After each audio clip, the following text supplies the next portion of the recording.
Jamaica's rough version of Calypso, who then famously sent over on the famous boats that came to the UK. They brought that music with them. Lord Kitchener from Trinidad and one or two very famous guys, I can't think off the top of my head, from Jamaica. And then they created the reggae British sound years later. So that was in country, that was in the communities of the inland of Jamaica. Ska, and it's this sound that was coming into Kingston, which was basically the hotbed of where it all started, the modern sound of Jamaican music. And this was sort of circa 55 to 1960. Those influences from the southern states had a massive impact, to such an extent that by 62, 63, Jamaica was on the verge of independence. Mainly brought on, not by the political will of its people, although they did, people like Bustamante and entrepreneurs, I can't think of his, Marcus Garvey, another one, who pushed, because these were intellectuals, who pushed hard the British rule.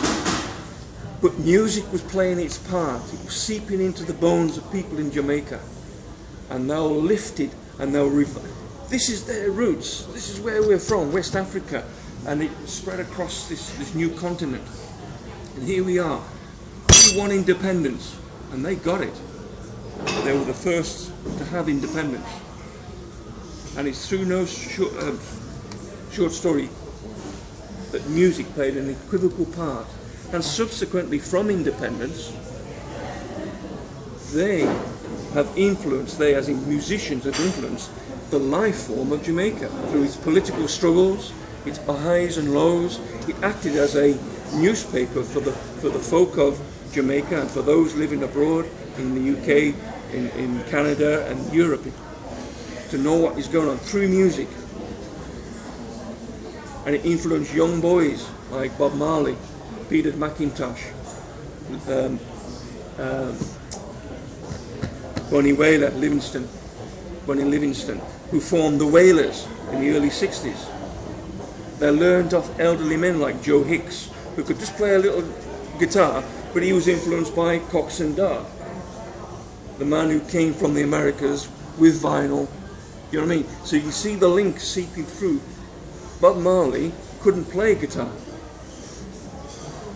and it was Peter Tosh who taught him to play. Peter Tosh was taught by Joe Higgs, an elderly gentleman then, who was taught by Cox and Dodd, who was influenced by the Scatterlights, who was influenced by R&B from the United States, who was influenced by doo-wop, that's harmony singers, 3 or 4 guys,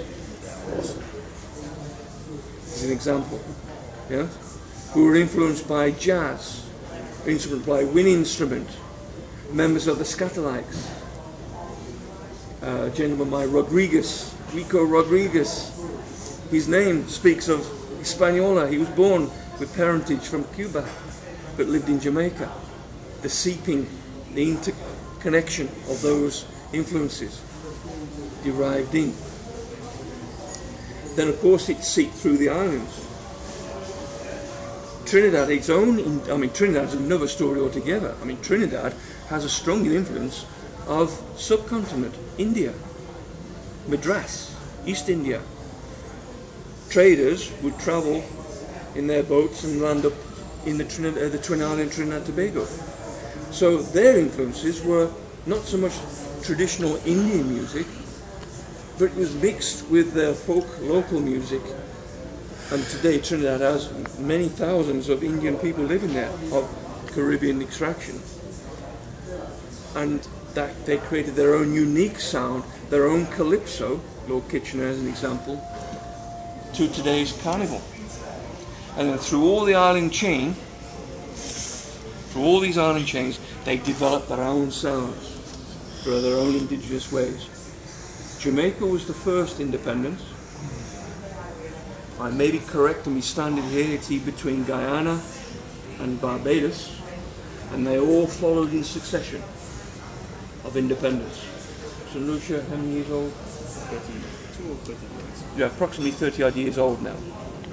So they all went one by one, except for one or two and include those who depend on their own masters, so to speak, are the French islands. So the musical influence is so telling on its cultural diversity of the Caribbean, both English, French and Hispanic. And when you talk about then ska of the mid-60s, suddenly it morphed into rocksteady, where it was a slower tempo, where it brought young women into the dance halls, where it brought a softer sound, but a more, I wouldn't say a lover style, but a more gentler sound. Then the rocksteady then morphed into the early reggae, when the Wailers started to get a little bit militant. But in between all that, Rastafarism, which is a key element of Africa, strange enough, it originates of course from East Africa, Ethiopia, Selassie. I would rather not go into here, as they say, because that it gets away from our subject matter. Need to go to the loo. Right, so we'll hold it there then.